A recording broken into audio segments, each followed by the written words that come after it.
6 দিন ধরে রাঙামাটিতে চলছে ভারী বর্ষণ। দেখা দিয়েছে পাহাড় ধসের শঙ্কা। এদিকে পাহাড়ি ঢল ও টানা বৃষ্টিতে হবিগঞ্জ, সুনামগঞ্জের অধিকাংশ নদ নদীর পানি বিপদসীমার ওপরে। বিস্তারিত জানাতে রাঙামাটি থেকে যোগ দিচ্ছেন হেফাজত সবুজ। হবিগঞ্জে আছেন রাশেদ আহমদ খান এবং সুনামগঞ্জে হিমাদ্রি শেখর ভদ্র।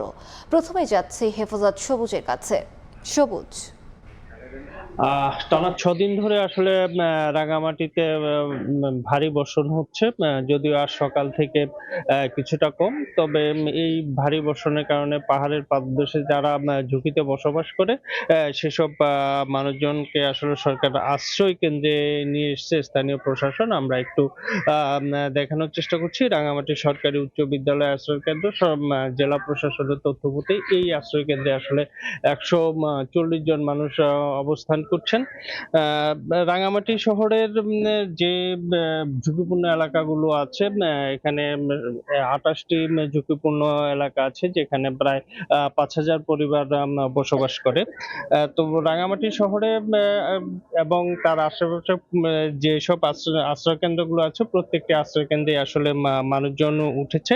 একটি তথ্য দিয়ে রাখতে চাই, সেটা হলো যে রাঙামাটিতে যে 10টি উপজেলা আছে, জেলা প্রশাসনের তথ্যমতে এই 10টি উপজেলাতে আসলে এ পর্যন্ত আমরা যে তথ্য পেয়েছি জেলা প্রশাসন থেকে, 104টি স্থানে আসলে পাহাড় ধসের, ছোট বড় পাহাড় ধসের ঘটনা ঘটেছে। তবে এইসব ধসে কোনো ধরনের প্রাণহানি ঘটনা ঘটেনি। তবে এই আকস্মিক বৃষ্টি বা এই টানা বর্ষণের কারণে সবচেয়ে বিপাকে পড়েছে জেলার সবচেয়ে যে বড় উপজেলা বাঘাইছড়ি। বাঘাইছড়িতে আসলে ওখানে প্রায় 16টি আশ্রয় কেন্দ্রে 3,500 মানুষ অবস্থান করছে এবং অনেক মানুষই পানিবন্দী হয়ে আছে। তো রাঙামাটিতে যে টানা বর্ষণ হচ্ছিল, এই ছিল আমার কাছে সর্বশেষ। এখন হবিগঞ্জের সংবাদ জানাবেন আমাদের সহকর্মী রাশেদ ভাই। টানা কয়েকদিনের বৃষ্টিতে হবিগঞ্জের 4টি নদীর পানি বিপদসীমার উপর দিয়ে প্রবাহিত হচ্ছিল। আমরা দেখেছি যে গতকাল হবিগঞ্জের বিশেষ করে খোয়াই নদীর 2টি বাঁধ ভেঙে হবিগঞ্জের অন্তত 10টি গ্রাম এখানে প্লাবিত হয়েছিল এবং এই প্লাবনের ফলে হবিগঞ্জের যে গ্রামগুলোতে প্লাবিত হয়েছে, এই গ্রামে অবর্ণনীয় দুর্ভোগ আমরা দেখেছি রাতব্যাপী। রাতে মানুষজন ছোটাছুটি করছেন, কোথায় গিয়ে তারা আশ্রয় নেবেন। সর্বশেষ আশপাশের যে ইউনিয়ন পরিষদ সহ বিভিন্ন এলাকায় তারা আশ্রয় নিয়েছেন। আমরা জানি যে গত কয়েকদিনে টানা বৃষ্টিতে উজান থেকে আসা ঢল এবং বিশেষ করে ভারত থেকে আসা পানি হবিগঞ্জের বিভিন্ন নদ নদীর পানিকে বিস্ফোরিত করেছিল এবং আমরা কথা বলেছিলাম পানি উন্নয়ন বোর্ডের সাথে। তারা জানিয়েছেন যে হবিগঞ্জের খোয়াই নদীতে বাল্লা পয়েন্টে 220 সেন্টিমিটার বিপদসীমার উপর দিয়ে প্রবাহিত হয়েছিল।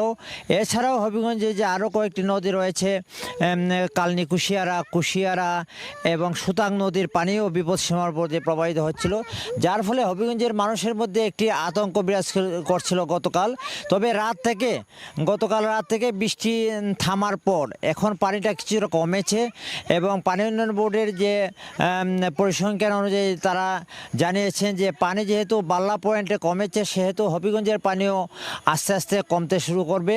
এবং আমরা দেখেছি যে আজকে সকালে খোয়াই নদীর মাসুলিয়া পয়েন্টে এসে যে এখানে পানি গতকালের তুলনায় এখনও বেশ পানি কমেছে এবং আমরা যতটুকু জেনেছি যে পানি উন্নয়ন বোর্ডের তথ্য মতে যে যদি আর বৃষ্টি না হয়, বড় ধরনের যে ভারী বৃষ্টি না হয়, তাহলে এই হবিগঞ্জের যে নদ নদীগুলার পানিগুলা কমতে শুরু করবে। তবে যেসব এলাকা নিমজ্জিত হয়েছে এইসব এলাকায় প্রশাসনের পক্ষ থেকে ত্রাণ সহযোগিতা পাঠানো হয়েছে এবং অনেকেই আশ্রয় কেন্দ্রে রয়েছেন।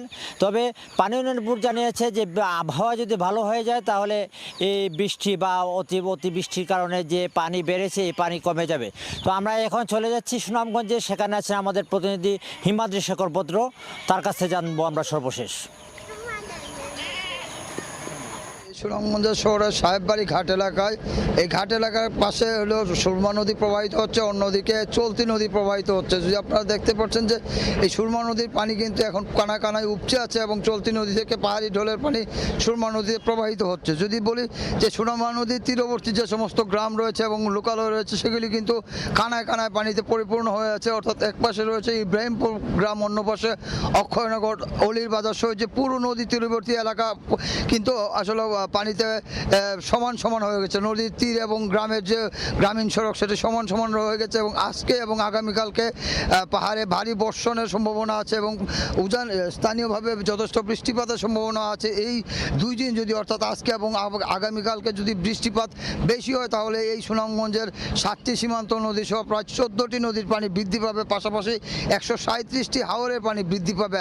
আপনাকে বলে রাখি যে গত কয়েকদিনের টানা বর্ষণে এবং সীমান্তের ওপর থেকে অর্থাৎ মেঘালয় পাহাড় থেকে ভারতের যে পাহাড়ি ঢল নেমে এসেছে সেই ঢলের কারণে কিন্তু সুনামগঞ্জের সবকটি নদ নদীর পানি বেড়েছে এবং এখন পর্যন্ত নদ নদীর পানি যে নদী এবং গ্রামীণ যে সড়ক অবকাঠামো আছে সেগুলির সমান্তরালে অবস্থান করছে। আমরা কথা বলেছিলাম এখানকার লোকজনের সাথে, তারা জানিয়েছে যে এখন পর্যন্ত তাদের বাড়ি ঘরে পানি না উঠলেও অর্থাৎ আগামী 2 দিন যদি প্রচুর বৃষ্টিপাত হয় তাহলে এই পানি তাদের ঘরে উঠে যেতে পারে। তো এই ছিল সুনামগঞ্জের সাহেববাড়ি ঘাট থেকে পানি বৃদ্ধির সবশেষ।